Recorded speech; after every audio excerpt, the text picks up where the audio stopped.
Hello, everyone. I am so excited to be here, and I have Coach Marybeth with me today. So, welcome. How are you? Oh, thank you. I'm doing very well. Thank you for asking. I hope you're doing well as too. Yes, I am. Always blessed. Always blessed.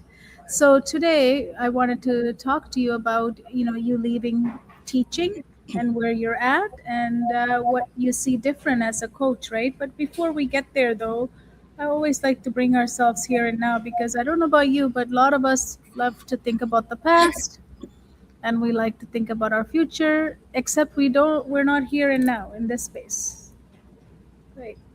It seems to be the hardest place to be at for most Yes. of us. And I always talk about why is that, because past tend to pull us, right? We don't like plan to think about past. Do you ever plan to think about your past stuff? No, but I might live in a few regret. Yes, Going back, going, I exactly. should have done that differently. Yeah, so we get pulled, our brain pulls us over to be busy with the past, but we all know consciously that we can't do anything about the past. It's already happened. But because our brain pulls it, we kind of get stuck into it, right? And we relive things and we tell ourselves, why didn't I not think of that? Or how come I did this? Or why didn't I say this, right? All of these things. But there's nothing that we can take from it other than the lessons from the past, and we have to leave the past, because if we're not here and now, then it's hard to really see what we can do right in the moment. Yeah. So the another place is also going to the future. A lot of us go to our future, which is really good, right? To go and plan the future is very important, set some intentions, what's coming. But a lot of the time when we go to our future, we what we do is we project the past, and then we want future to, maybe we want to recreate the past for some reason. I don't know why we want to do that, because we already don't like the past, so why would we want to recreate it? I don't know. But again, that's how our brain works, right? Yes. So I've learned very well. Yes. Yes. So again, with the future, we can really set some intention and bless it and release it, but we can't really create it, because that's one thing that humans can never do, is create their own future, right? We don't know. We can only set some intentions and It's goals, only but now. Yes. that's about it. It has to arrive, and when it arrives, we will know. So the only place that we have any kind of control is now and here, Hmm. because I can do something about it in this space. And that's where we all learn, that's where we all live, and that's where we can lead ourselves and others. And the more we can talk to our brain to bring ourselves to now and here, the more we can create in our life, right? Right. So that's really important. So another way that we bring to ourselves to now and here, what do you use to ground yourself? Like, now and here is a state, right? It's a state Hmm. that we can always bring ourselves. What do you use, Coach Mary Beth, to bring yourself now and here? I definitely, when I get in the moment, after my wake up at each day, I have to just, go, whether it's my room or the kitchen, somewhere where no one else is, and just really take a pause and be very, um, the old word used to be mindful, but no, it's really touching base of where my body is. I ground myself, being, where are my feet? I'll sit with my eyes closed. I ground myself of being very aware of my body. And that was very different from what I used to do of just think positive thoughts. But it's very intentional now of where I need to sit and be aware of all the cells in my body, my legs, my thighs, my hips, and I'll move my way up into my mind so that I literally start with a clean slate, so that there's no emotion attached to my day. It's literally just me experiencing a moment, and I breathe calmly for, I don't know, this probably takes honestly less than 3 minutes, but it really is just a helpful time for me to just say I am in the here and now. Then I'm Yes. not going into my day saying, oh shoot, there was so many things I needed to do. It's none of that. It's going into my day, um, ready to experience what is coming this way rather than dragging in, anything that I carried behind. But that was a major shift for me, for understanding that it was really my body that needed to reset and not just think positive thoughts. You can't tell Yes. your, it's literally, breathing, my heart rate, what I'm hearing, what I'm seeing, and grounding myself in a moment that lets me start my day appropriately. Yeah, there's a lot of psychology and stuff, psychologists and stuff. They say like make your mind believe something rather than truly feeling it in your body, right? You have to really bring it into every cells of your body so that it becomes your own identity, part of the identity. Yes. And that was a big shift because even, I'm sure we'll go into it as a teacher, saying these affirmations in the day, can go right off somebody's head if they're not settled, if they're worried about things. Just saying something isn't going to change. It really has to be embodied in them. Yes.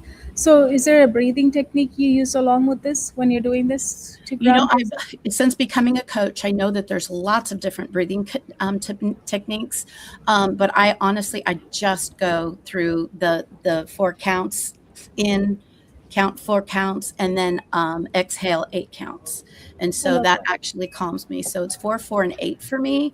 That's just That's my favorite. that's usually the one that I do, and it seems to work. So I've never really practiced or memorized any of the other ones. That's the one I started with. It works great, and that's the one. Oh, When I have well, someone new, I'll go ahead and share all the different ones because I'm sure different bodies relax differently, and so we'll try different ones. this one, the 448 works really beautiful. So can we do 3 rounds of that? Yes. Let's inhale for 4, and then hold for 4, and then really exhale everything, all the stress, all the worries. If you're carrying someone else's pain or stress, just release everything out through your mouth for 8. So really let it go.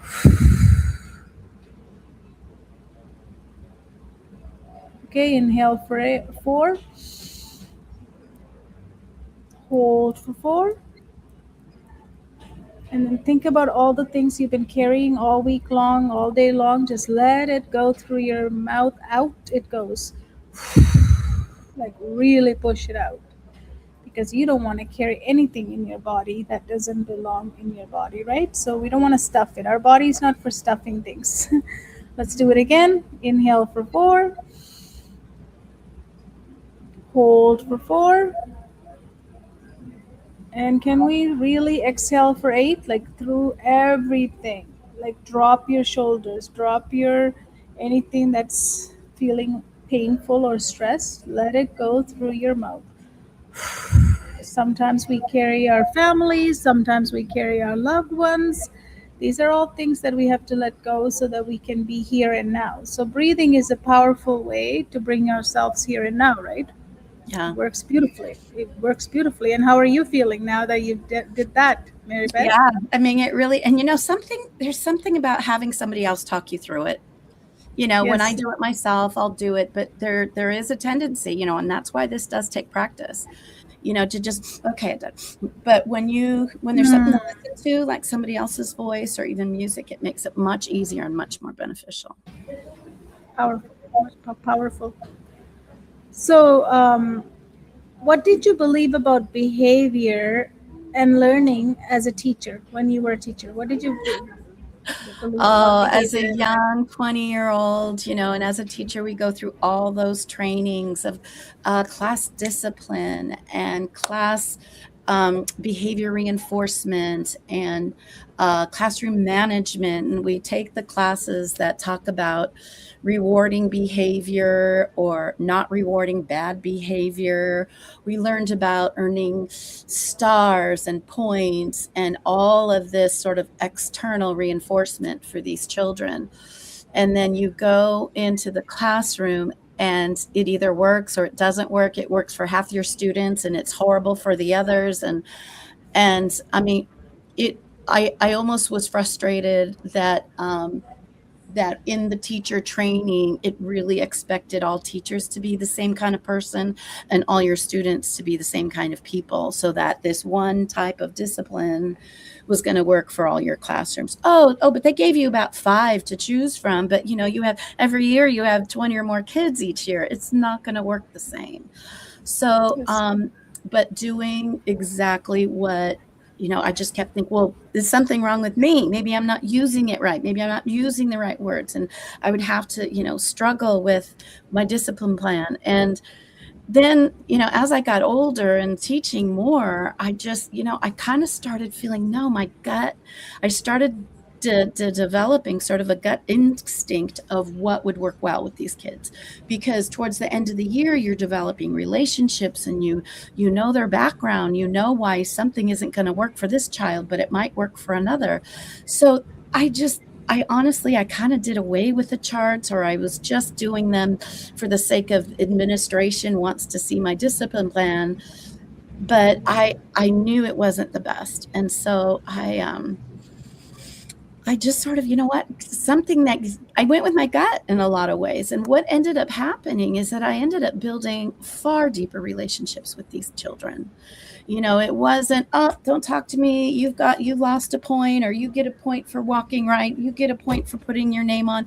It changed from the external observable behavior and observable reward, and it became much more relational, and I found I didn't need all these points and pluses.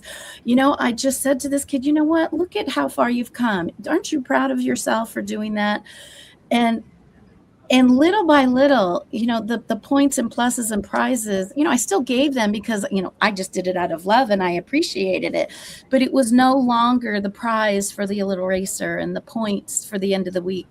Because honestly, the kids, when they realize they work as hard as they do, then they're going to get 5 points to buy a little breakable toy. Their improvement in behavior was worth so much more than the 50 points they got at the end of the week, and it just demeaned their effort. And then when they got really frustrated, then those points didn't matter to them anymore. And then what did you have? What did you have to make this child want to, work hard? It certainly wasn't 50 points. There needed to be something far deeper and far rewarding. And that's where the struggle started as a teacher, because what I didn't really work with the sort of kitty, the cookie cutter things that my administrators needed to see. And I just sort of learned to do what I learned almost, and I feel ashamed to say it, but since I've left teaching, I realized it is a lot more. More teachers are doing this, is that they're doing what their administrators and their districts need to know. And then they do, if that's the meaningful stuff, in the classroom where the rubber meets the road. And that's where the change is really happening.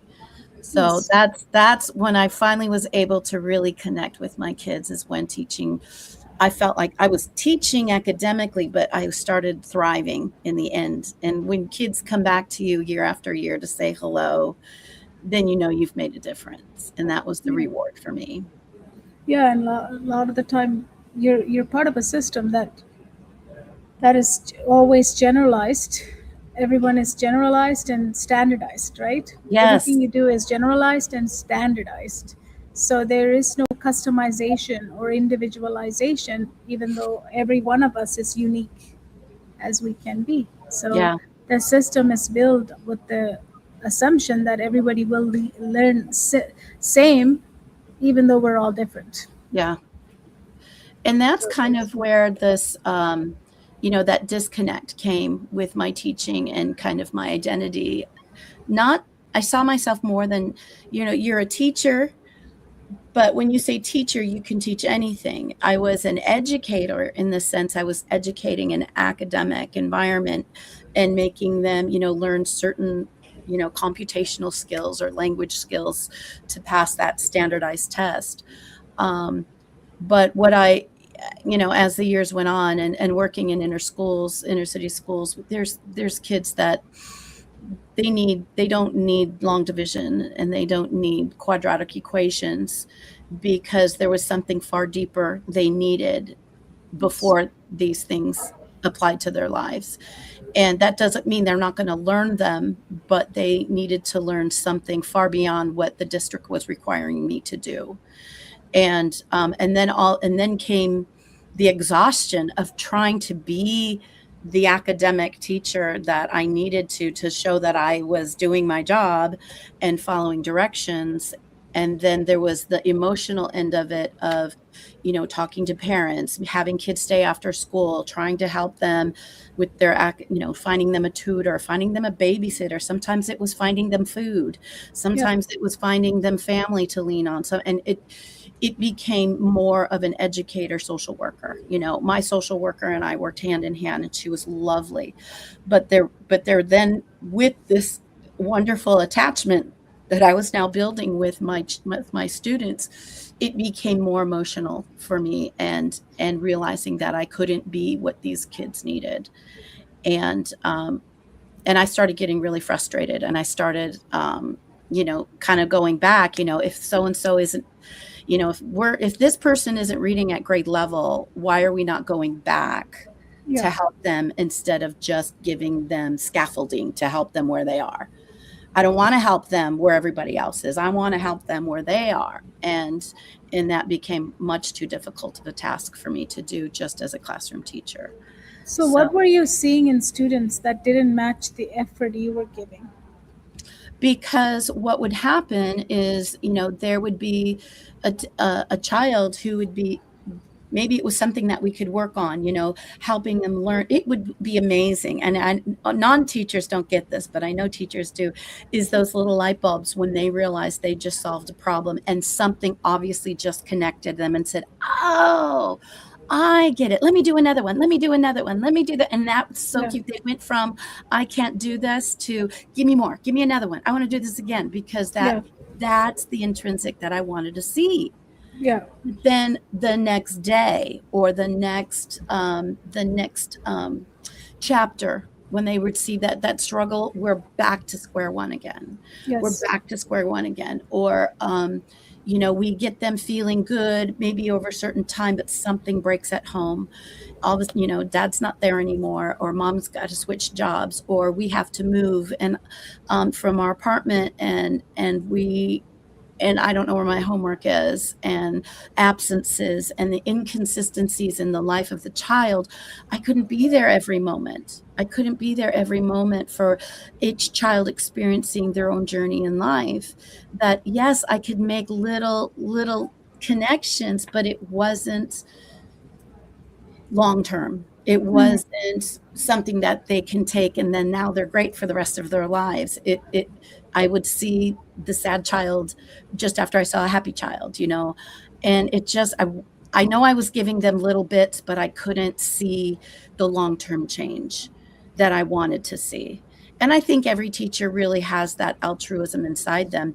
No one goes into a teacher saying, this is a great, way for objectively. Good teachers go in because they genuinely feel that they have some sort of philosophy, some sort of knowledge, some sort of element of themselves that they want to impart and make an imprint on a child. Yeah. And I love, those teachers, you see them a mile away, and those are the ones that last a long time. But they get burned out. And I was seeing a lot of burned out. I've been in teaching over, 20, 30 years, and seeing the dynamics change from, the districts were really starting to pull back what kind of control a teacher had, and they were releasing it from the parents, taking it from the teachers and putting it on the district or the state level, that I found myself being a robot. It was to survive. I needed to be a robot, but to be the Mhm. teacher I wanted to be meant I was exhausted. So I couldn't be both. Yeah. So, what does it actually mean when a child isn't ready? When we say the child isn't ready, what does it actually mean? When they're not ready, it just means that their learning in their classroom environment has absolutely no connection to the life that they're living day to day with their family. Mhm. It's not, that means you could do a song and dance, but if they don't care, if their emotions are too much on what's going on at home, or too much anxiety about where they're going to live the next day, or too much anxiety and I'm not saying that this is just for, underserved children. I mean, I've seen some very, very Adults. privileged children be so anxious about failing and so worried about keeping up appearances that they're frozen to try anything brand new because the fear of failure is too strong, that they would rather do nothing than to take that risk and make a mistake. Bright children are just sitting there worried about impressions or what other people are going to say. And so when I say ready, I mean a child that is genuinely at peace with they feel safe. They know that they have a family that loves them. They know they have a place to stay at night. They know that they're not going to be hungry. So their basic needs are met. And then not just that, that they are aware of how much they can actually control in their lives. Some children, they feel so helpless Yes. because they're not taught what they can actually control in their thoughts and their actions. They're not taught boundaries of what grown-ups are allowed. There's directions, but there's boundaries in that they'll take their identity from the humans around them Yeah. rather than forming their own. And when they're in a safe place and they're excited and they are excited about something new, that means that they're safe where they are. Mm-hmm. And they're curious and want to try something new. And when they're in that state, I mean, and you can see, bring this on, let me try that, or let's try something new. And when that fear of failure is is not a fear at all, then it's okay to explore. And then they forget that exploring is learning. We don't explore and then learn. It's exploring and then learning. And so that's why, I would take this analogy of just, if we want to go explore, then means we need to make sure we're prepared. Yes. So I'll take this analogy. If they're going to go on a hike, they need their canteen, they need their flashlight, they need, all these different tools. And so I will address these skills as if they were tools, and then we Mm-hmm. go exploring over a new content. Yeah, and also when a child is not in their body, like if they're not in tune and in alignment with the body, they're out here. So Yeah. anything that the environment always feed them is going to upset them. It's going to constantly change their way of living and way of acting and way of reacting. So it's always that first step is to come home. As a coach, as a teacher, as a student, you always have to come home to yourself first. So then you feel working from inside out, right? Not from outside in, Yeah. because then it doesn't work as well. So yeah, when a child is ready means their whole system is in alignment and activation and they're ready to accelerate. That's what readiness means. If Yeah. they're not ready, the opposite of not ready is they're blocked, Hmm. right? They're blocked. And then how are they blocked? Because there's so many ways that the block can show up as well, right? Yes, and it's very surprising. Sometimes it's just a little click. It's kind of like, when you think of alignment and your backbone, you need to go to the chiropractor. Sometimes it's just a little click and then, now I get it. Mhm. But sometimes we need adjustment over time. We need those muscles to relax and let that spine be straight again. And, there's a lot of more anxiety and fear that I think these children have that is underestimated in a classroom. Yes. Yes. And just even as a teacher, the teachers have anxiety or fear, whether it's their lesson plans are right, or if the grades are in, or if you've got administration coming through the room. Is your what is it?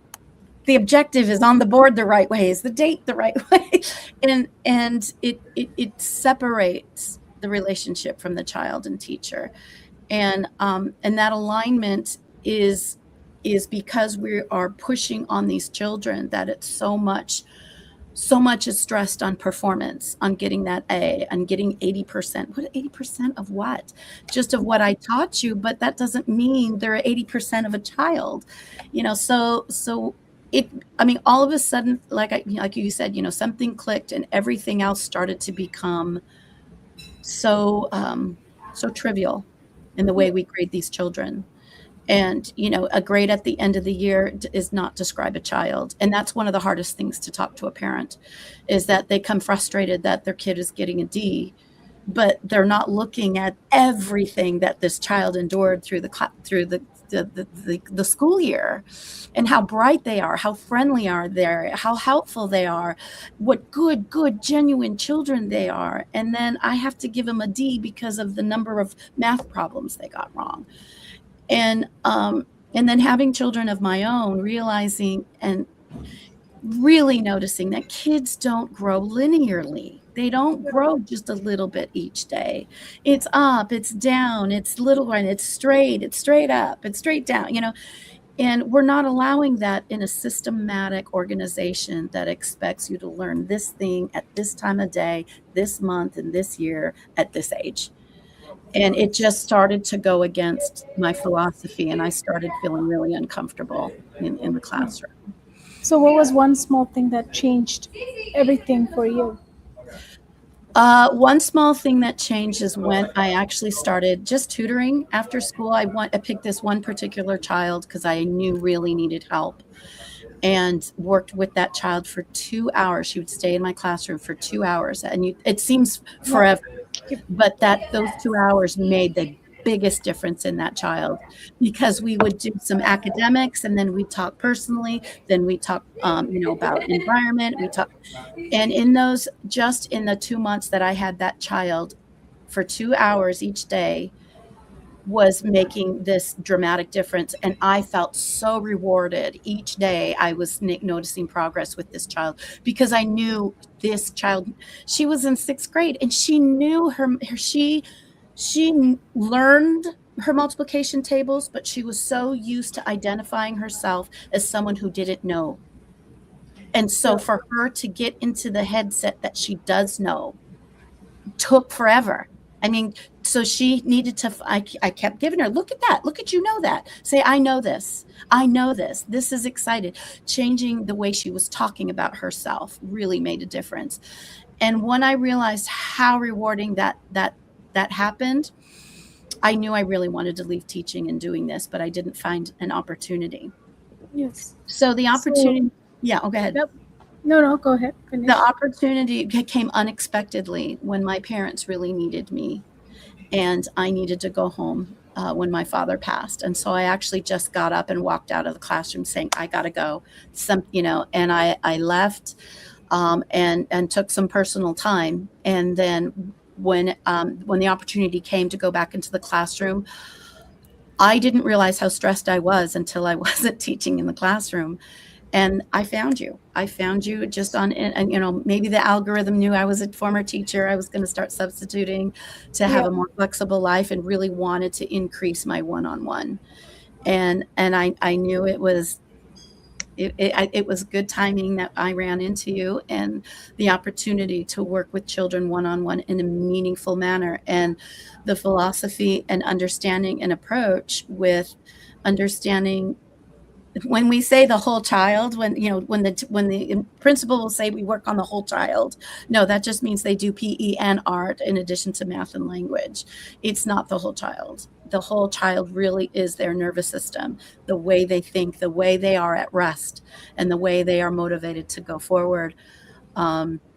Yeah, I'm And so we grateful. map across 12 systems, right? We map Yes, across 12 systems. So there's not just one nervous system, there's also other systems that are helping a child or a person perform or get good grades. But we only look at it as you're not doing well, right? We always say right. like, you're not doing well, but we never ask how are What your does that systems mean? doing. Yes, yes. And the language shift made a difference in my life. Just even being, a practitioner of a holistic ideology of finding that, just, and now it's habit now. If someone, child says, this is so confusing, I can't do it.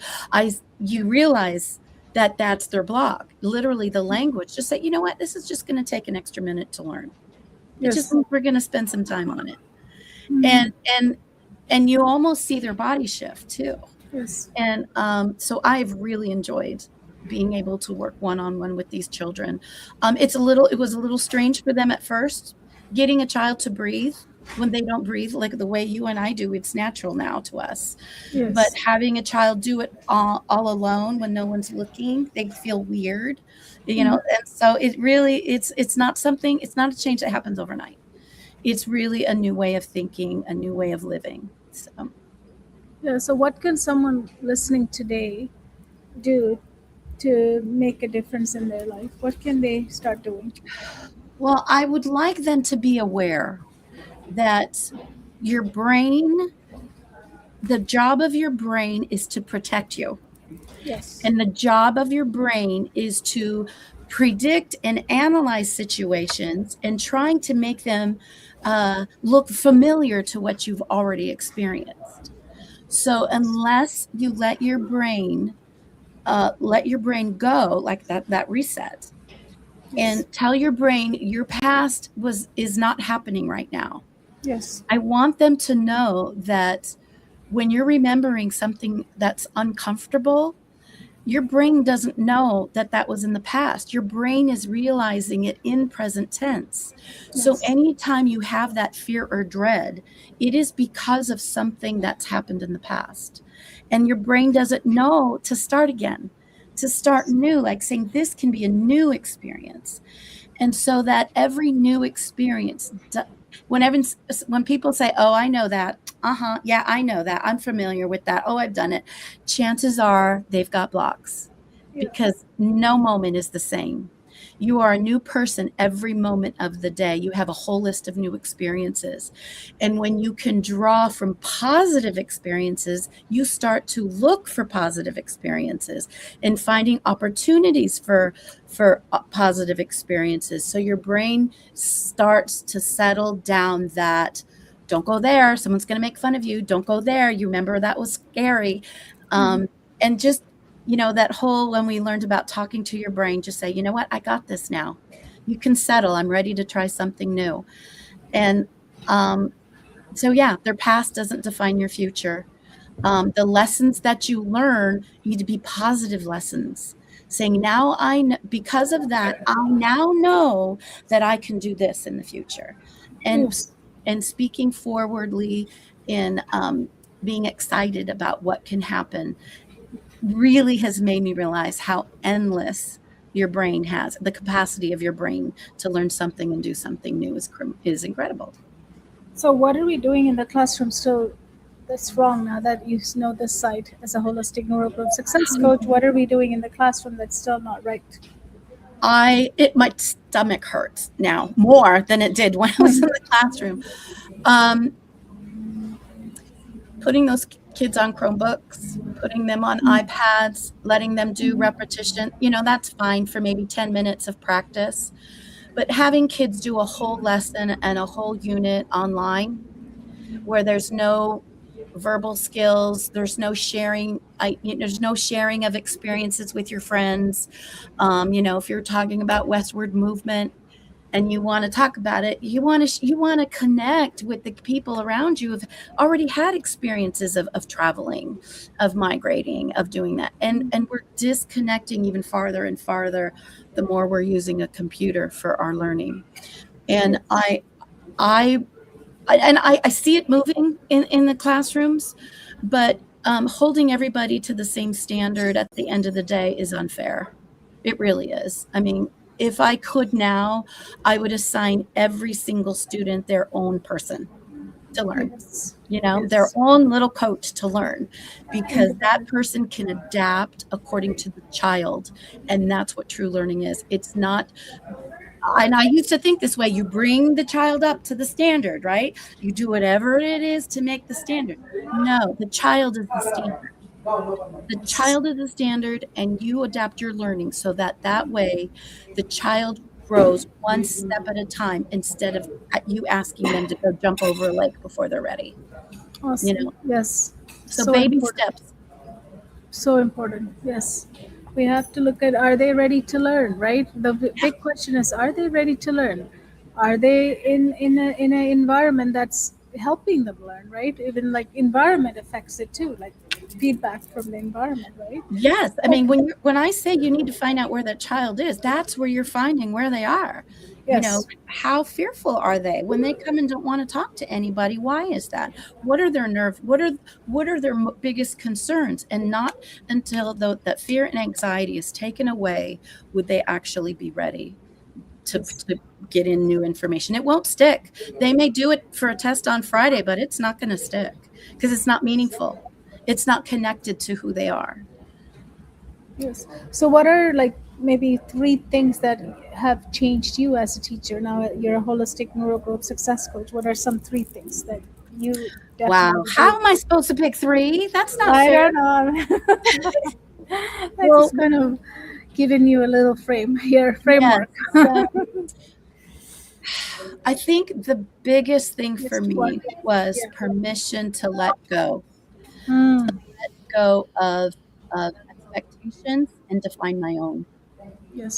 That was the process of me starting over, just even my relationships, starting over with understanding how I got to be the person who I am, and Yes. realizing that I am creating my own identity. That, this is where I feel fearful. This is what makes me feel strong. So I think my self identity has changed a lot in the effort of trying to help children, and Mm. in the effort of trying to learn how to be holistic, the holistic coach changed my grounding. So it certainly changed my identity. The second thing it changed is just how I approach students. And I approach students is in a way for me to learn them first before I Yes. try to teach them something, Yes. and let them being heard, understood, and giving them their own language so that they can talk to me about what they need and when they feel. Because if the well-behaved child doesn't mean they're learning. The Yes. well-behaved child just knows how to mask and do whatever it is you're asking them to do. And I try to break through that mask and make them safe about who they are. And there's no expectations, there's no judgment. And then the third thing to know, and this goes for both myself and the people around me, that actions are a result of of communication. Meaning, when a child or adult is back behaving or acting or saying certain things, they are a result of the compilation of what they learned about themselves. Yes. And so I don't get in fights anymore. I don't Mm. argue anymore. I don't feel Mm. offended or defensive anymore, Mm. because I realize those where the boundaries are. People act from where they are, Yes. and it's kind of like it's their own story. So if there's a brief encounter with somebody that wasn't pleasant, I know it's because they were not in the right place. And Yes. it's not me, and I don't have to correct them, because unless I'm their coach, I don't have to I don't have to change, and I'll just expect Yes. that from where they are. And it's released a lot of tension in my life. Yeah. And the thought of going back into the classroom is couldn't be farther from what I want to be. And so I think I now appreciate, it's almost like a blinders coming off, that I see people uh, at a deeper level, a more understanding about, because they're a nervous system, they're a whole system of different things. So and getting to know people is more enjoyable and more fascinating and more interesting. So yes, so those three things. So Thank myself, you. kids, and then both how I approach people in my life. Yeah, it's beautiful. Thank you for sharing that. Do you have anything to add to parents or educators about your journey to becoming a holistic neurogrowth success coach? If you, wow. I mean, if everybody did it, it would be wonderful, because everybody would being able to interact with people from a genuine point.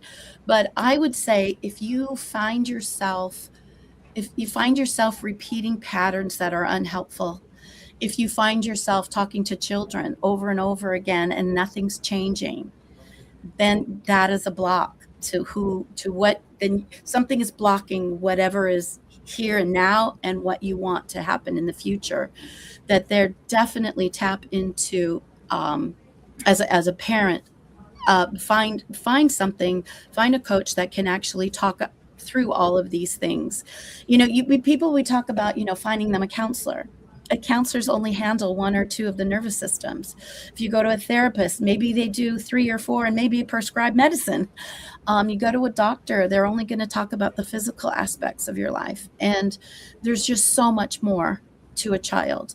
Yes. So if when you think that you've gotten a tutor that only deal with academics, and you know this child can benefit from so much more, please find us. There's a way to contact me. There's a way to contact our whole list of wonderful community of holistic coaches. And then if you're a teacher, I mean, if anything I've said to you sounds familiar, if anything I've said to you is something that you've experienced, then by all means, you will be blown away with how much you affect children. It's more than you ever thought. When we first got our license or our credential, we were ready to take on the world. And teaching has been a shadow of that. And being able to practice, holistic coaching, it's been more rewarding than I thought a career could be. I don't Yeah. ever want to do anything else. I mean, this. I really found my space. And being a teacher, I mean, I value that. It definitely Yes. taught me a lot. But being a teacher taught me more about myself and realized I was ready for something far more rewarding and far more deeper connecting Yeah. than the classroom. Yes. It's not possible, right? With too Yeah. many things going on, it's not possible. Yes. So, since that was your last thing, anything else you want to add, or you? I would, if even anybody's curious, either about, becoming a coach, or, looking into, having a coach for themselves, if they themselves finding blocks within, their day to day, they don't have to have this high powered career in order to say that they have blocks to my career. You know, everybody has a nervous system. Everybody has some blocks that they need to get over. And that's not a bad thing. It's just a part of life. And so, just like you would go to the gym or to any other, helpful person, coaching is definitely something that is so unique and so tailored to receive. Like I just said, just having you breathe with me works so much better than me doing it by myself.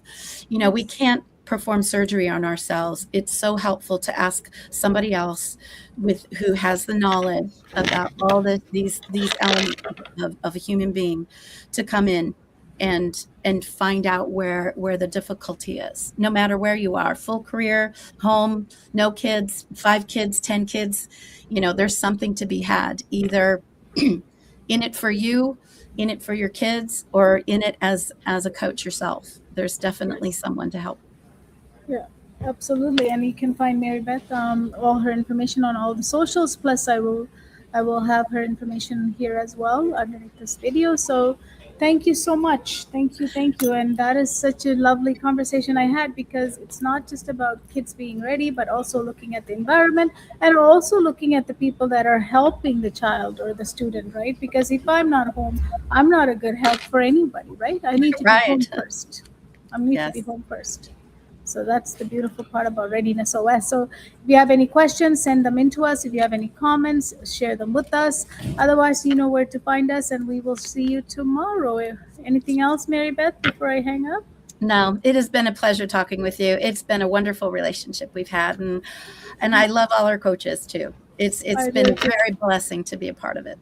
Yeah, we have an amazing community, and we're on the path to serve 1.5 billion humans by 2035. So thank you for being part of that mission as Thank well. you. Thank you. Thank you, everyone, for listening.